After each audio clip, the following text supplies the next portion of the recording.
People pay good money to see this movie. When they go out to a theater, they want cold sodas, hot popcorn, and no monsters in the projection booth. Everyone pretend podcasting isn't boring. Turn it off. Turn it off.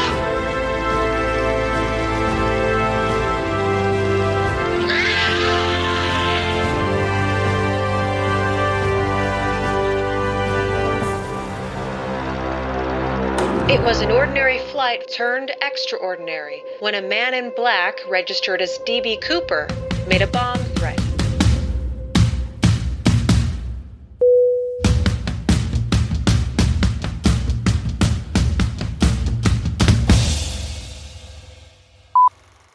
Can you hear me on the headphone? Oh, yeah. Okay, good. It was the D.B. Cooper case that changed my life. I thought that's the way to do a score. Don't panic. Do what I say and follow my instructions. I don't know that they've got 5 sharpshooters on me. And it went through my mind, we can jump it. I can feel the air going through my fingers. And I was thinking, boy, this is balls.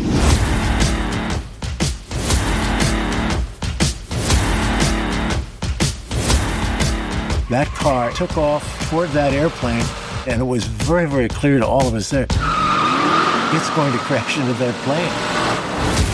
Martin McNally meets another skyjacker. Garrett Trapnell was evil.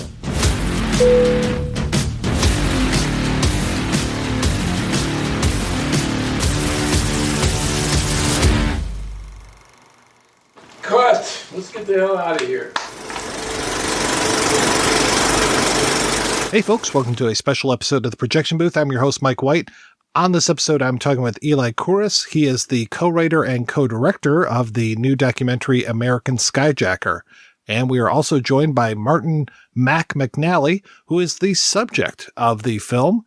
Pretty interesting talking with the actual subject of the documentary. And he's a hometown boy who grew up in the same area of Michigan that I did as well. Thanks so much for listening, and I hope you enjoyed the interview. Eli, can you tell me a little bit about yourself and how you got into filmmaking? I was born and raised in Austin, Texas. My father was a director, cinematographer based out of Austin originally, but would come out to LA and work. He did mainly commercials and music videos for Willie Nelson and Stevie Ray Vaughan in the 70s and 80s, but was also the DP on Texas Chainsaw Massacre 2 with Tobe Hooper, and worked on a number of other fun little cult films for about 20 or 30 years when he was doing that. And so I grew up on set, so it was always in my blood. I started writing pretty young age, went to school in Boston for writing and publishing, but always knowing I was going to come out here and do filmmaking, and then started in Los Angeles in 2004, working at some studios, Fox Television Studios originally, learning how to pitch. And then I was friends with Josh Schaefer from college. He was my roommate, and we started writing together. Quickly moved out because you can't write together and live together, and sold our first script in 2010, sold a script a year between 2010 and 2016, all television dramas for the most part. We're doing some rewrites on things. And then 2017, we'd sold a bunch of scripts, none of them had been made, and we decided that we wanted to start our own production company and had some capital to do it because we actually wanted to make some of these things as opposed to just sell stacks of paper to about 5,000 industry professionals. Started doing that. The first thing we made was a short version of a feature that we'd written called Nothing Man, and we cast a up-and-coming actor named Coleman Domingo in it, and he starred in the short that set up the whole film that we're hoping to get made in the next few years, honestly. But that was a great sort of first foray into filmmaking, the first thing we directed. And then we produced a handful of other projects. And then in 2019, while we were looking to adapt articles into screenplays that we could sell and then make ourselves, we came across Danny Wicentowski's Riverfront Times article, The Final Flight of Martin McNally, which began this very long and amazing process. As we started to adapt that article into a script, which is obviously a very long process that sometimes doesn't even come to fruition, Danny said to us, you should go talk to Mac. He is alive and well in St. Louis. And just for posterity's sake, I was like, we should just go get this guy on tape. We should shoot this. And we went there for 4 days and shot much of the interview in the film while we were there, and suddenly realized we had a documentary on our hands. We're trying to sell it as a documentary, and we walked into the Imperative Entertainment offices, and they said, we're starting a podcast division. The idea being we make a podcast, we build an audience, and then we go out and we do a version of that podcast. We've created our own IP at that point. Plus, they were willing to give us a budget and let us go, which was music to our ears. As a creator, there's not a lot of hoops to jump through to go out and tell a story. It was amazing. So we did that in 2019 into 2020, pretty much finished it about 3 days before the pandemic hit, and then suddenly found out that we were making podcasts. Now, when I say podcasts too, it was more, we lean more radio play than conversational podcasts that most podcasts are. So we're doing high-end sound design and production and archive and very fine-tuned editing, everything but the visuals, basically, to put the listener in the story itself. And so we've now done 4 or 5 of those, and American Skyjacker is our first feature, and there's a lot more to come. You go all the way back to E-Bombs World. Did I read that right? You did read that right. You've done your research. I like it. E-Bombs World. So the story behind E-Bombs World was my first job was on a think tank at Fox Television Studios. It's a really unique job where after I did an internship, I met a executive who worked at Fox Television Studios. He says, I'm putting a think tank together. I'm putting a bunch of young 20-year-olds into a room, give you $500 a week or something like that. And you come in, you get access to the lot. But we own all your ideas. So everything you pitch us, we own, unless we pass on them, then you get them back. Sounds great. And so I started doing that for a while, basically just mining young minds it was all unscripted content too. You go into a room once a week and you would pitch various ideas you'd come up with, and they would tell you were an idiot, basically, for the most part. And it was great. It was like boot camp for pitching. They'd be like, that's terrible. That would never work. And they'll tell you why it wouldn't work. It completely shaped my whole sort of way to tell a story and to put everything together. Not in a negative way either. It was very, very helpful. I pitched an idea in 2005 where I said, hey, listen, there's this site called E-Bombs World. What if we did a show around this where we featured short videos that people made on the internet? And the response I got was, nobody's going to be watching short videos on the internet in the future. That's never going to happen. So they passed on it. And I'd called the guys at E-Bombs World to say, can we align on this? Can we partner up? Sure, if you get a studio on board, we're good. Let's go. So I called them. I said they weren't interested, but I'd still love to work with you. A month later, they called me back and they said, we've been getting all these calls from these other studios. Would you like to still do this? Would you bring it back to the studio? And I said, yeah. I walked back in. I said, listen, guys, I quit unless you're going to buy this. And they bought it. And we sold it to USA for 1 episode. And that's a whole other story that we don't have time for here. Now, Mr. McNally, I am so excited to talk with you because I grew up in Riverview, Michigan. So when it flashed that you were from Trenton and that your dad owns the shoe store, where's it, Allen Park, right? It was amazing. I was so excited to just see a hometown boy made good, as it were. Yes, thank you very much. I grew up in Wyandotte, went to St. Patrick's School, Catholic school.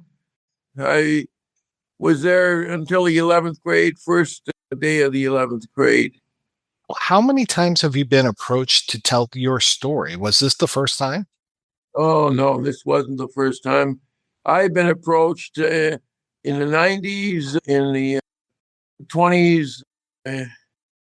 I had a lot of producers coming in wanting to get the rights to my story. All of them, 100%, were willing to put cash on the table. And I rejected all of them. Every one of them, I rejected them. And it wasn't until I got out of prison in 2010, and in 2014, Danny responded to something that happened in Canada with the prison systems up there. And I responded to his response that he gave those people. And I said, I know all about security in the United States federal prison system. And he said, I'd like to talk to you about this. He came to my apartment, and he was there for about a half an hour, 45 minutes. In the first 15 minutes, I got his credentials, his education, what he was doing in St. Louis and what he wanted to do with my story. I told him that, how much money can you put on a table to get the rights to my story? He said, Mac, I can't give you anything. I'm broke. And at that point there, I said, that's a decent answer. I think I may be able to change that situation for you. One thing that I have to have is nothing can be published until I'm dead. A book or whatever, a movie, you can do nothing until I'm dead. Do you agree? He said, yes. I said, you got the rights with no money up front and so forth. Now, that was in 2014. In 2016, Gangland Warrior in Kansas contacted me. Gary Jenkins runs it.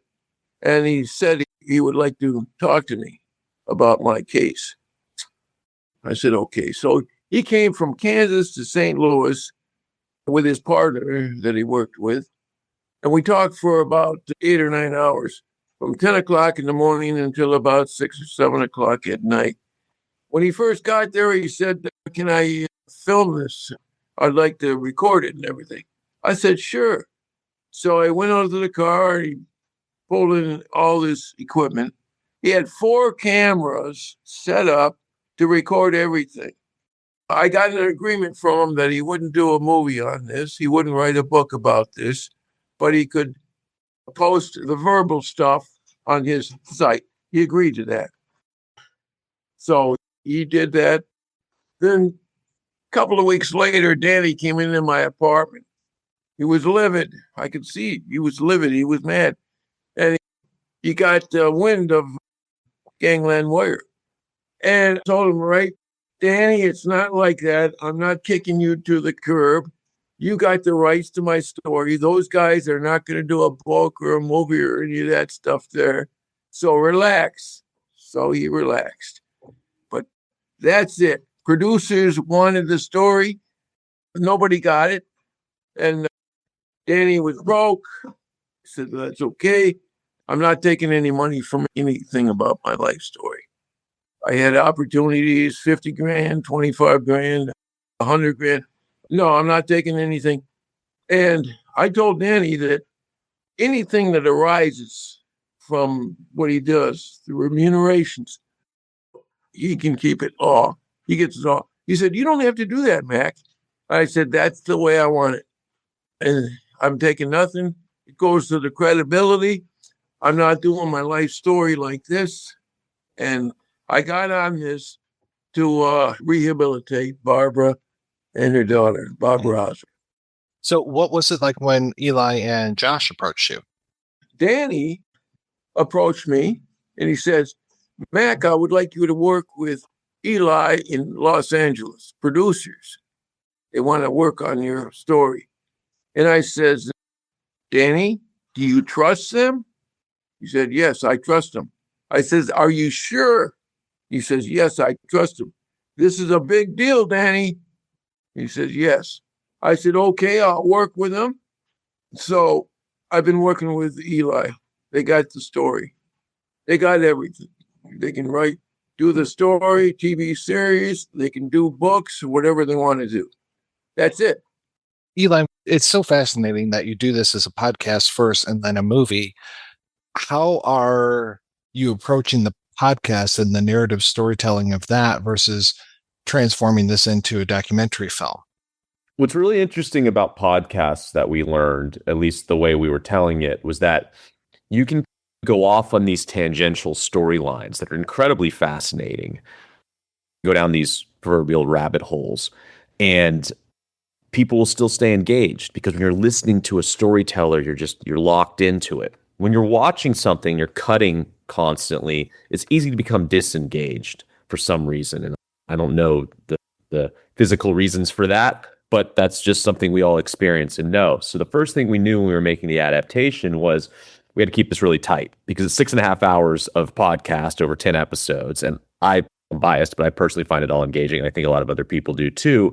That's obviously not going to fly as a documentary. Our initial cut was over 2 hours. And so we had to obviously pare all that down significantly as well. Something I left out was that after we shot Mac's initial interview and we shot a few other interviews, when we sold the podcast project, we continued to shoot interviews. So there was a lot of interviews that were already shot and banked. So we were just building things around that. And then it was taking kind of the highlights of the story as we saw it, the way to really tell Mac's story and keep the film moving, that we focused on more than anything in the recreations. We've been calling it, and maybe we're making this up here, maybe it's not really a thing, maybe it doesn't stick, but we've been calling it an action documentary, which is two genres that haven't ever been slapped together before, and I can't really think of another one, but this feels like one because of how much it moves and because of how much happens in it. And unfortunately, there's little things that had to hit the cutting room floor that kind of slowed down that pace, but the goal was really just to tell Mac's incredible story with all the twists and turns, take the audience on a ride, but focus on him and see it through his eyes and end up with him in the third act where he was when we began telling the story and where he is now. The use of the recreations I find fascinating, and what was kind of the thinking behind that, and how was the casting of that as well? The casting took a long time, and a lot of that had to do with the decision to break a rule. There's a number of rules broken in this, the first one being Mac looking down the barrel of the camera, which I was inspired by the film The Chameleon, which was made in, I think, 2012, 2013, about the guy who pretended to be the boy from San Antonio who'd been kidnapped and everything like that. But when they did that, they had him look right down the barrel of the camera, and it was really impactful, at least for me as a viewer, because he was speaking directly to the audience, he was speaking directly to you. And so everything that is said means a lot more to you. So that was the first decision we made with Mac. The next rule we broke was we're going to show faces, because you can only do rack focus and hands and things so many times, and we break that rule in the second shot of the film where we see the recre actor playing Mac. So we knew we had to make them, at least, especially with Mac, very similar. So casting took a long time. It took 4 or 5 months. Went through a lot of people. Our incredible casting agents at Spark stuck with us, but just because they're friends still. They're still friends, shockingly, after this. They were like, you're making us do it again? Okay. But I think it was worth it at the end of the day, because we didn't want people to be taken out of the scene by pre-actors who'd looked nothing like the people. Mac, I'm curious for you, how was it for you seeing yourself being portrayed by another person? When I met Logan, who played my part in the movie, yeah, he looked a lot like me. So that was good. He was a little taller than me, but that was okay. But I enjoyed watching him do the work.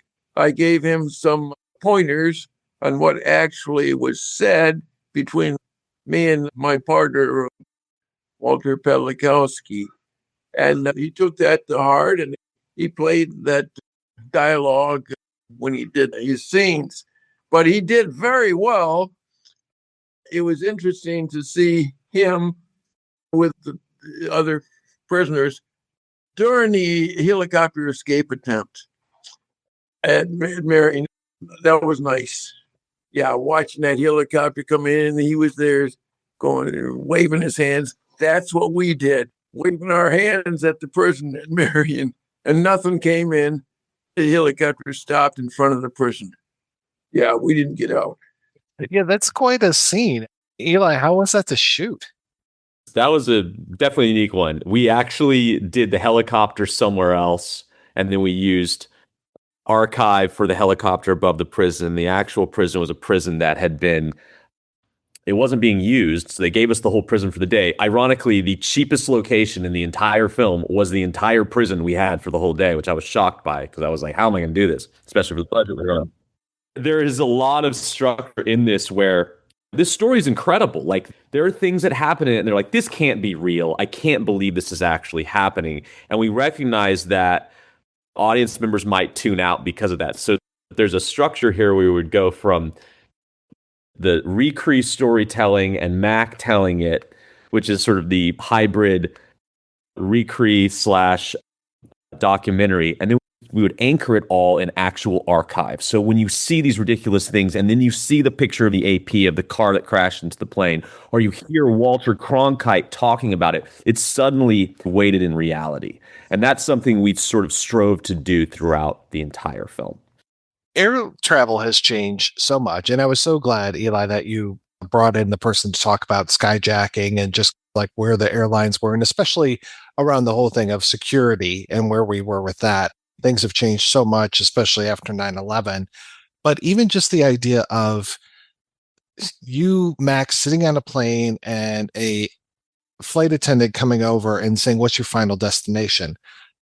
That is so foreign to me, such a strange thing to see. And it's weird that it's probably such a minor footnote to your story, but for me, it's just like, they asked you where you were going. You don't have that on your ticket. Is there more than one destination that you can go to? Is this like a bus?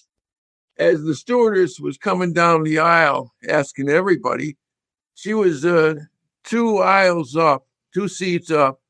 And I'm telling you, my mind was a blank, an absolute blank. Where am I going? Oh, my God. I don't know where I'm going. This is going to be embarrassing. This is not good. Because I had a case here filled with weapons and everything else. And when she finally got to my seat, I snapped on that. Tulsa. I'm going to Tulsa. Yeah. But that was a blank for just a minute and everything. As far as the security goes, there wasn't any security back in those days. And when I pulled my case in June, within 60 days, the FAA ordered the airlines to install metal detectors. They flipped out in Washington at that time. I'm getting on a plane. They said it was a machine gun. I had a pistol. I had a smoke bomb, an attaché case, a wig, and they just flipped out. And that was a pivotal point for these metal detectors. You got to install metal detectors in all the airlines. So that's it. Mac, what is it like for you the first time that you see this movie with an audience? I saw the movie at my house with the family, and I was shocked. This is so surreal. It's actual stuff that I was involved in. And I hate to say this, but my sister was shocked too. Claire, she's in the movie. She's a star. But she got a little drunk that day, and I think she fell asleep. But yeah, that was the first showing.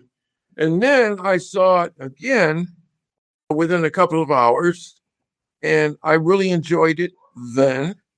And I saw it again up north in the Indian River. That's about 200 miles north of here, with a couple of friends.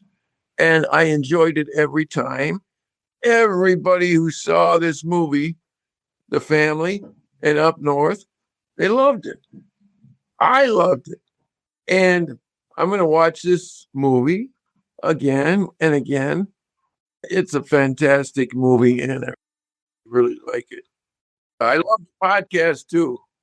As a matter of fact, on the podcast, I like to listen to that quite frequently. But one time I told Eli, I said, Eli, the only thing I don't like about this is these damn advertisements. Kill them. He said, Mac. I want to say one thing off of that, too. Matt came to set for 2 days, and we were honestly nervous about it because this is his life being remade in front of him, and he was just phenomenal. I haven't seen so much joy on his face throughout this process that he had while he was sitting there watching the monitor, walking on set, telling everybody that they were doing a great job. The department heads were all psyched. They were just like, this is great. We nailed it. It was really wonderful. Eli, what's the future for American Skyjacker? Where can people see it? It's on Apple TV as of this week, on November 17th, and it's North America, South America, and Europe. And then we're going to be on Amazon. We'll be on YouTube TV and Fandango at Home, all to purchase.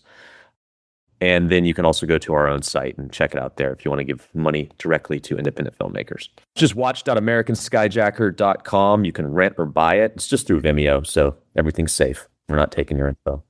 Thank you, gentlemen, so much. This was such a pleasure talking with you today. Thank you, Mike. It was great. Thank you, Mike. It was good talking to you, too, dude. Take care of yourself. Okay, goodbye.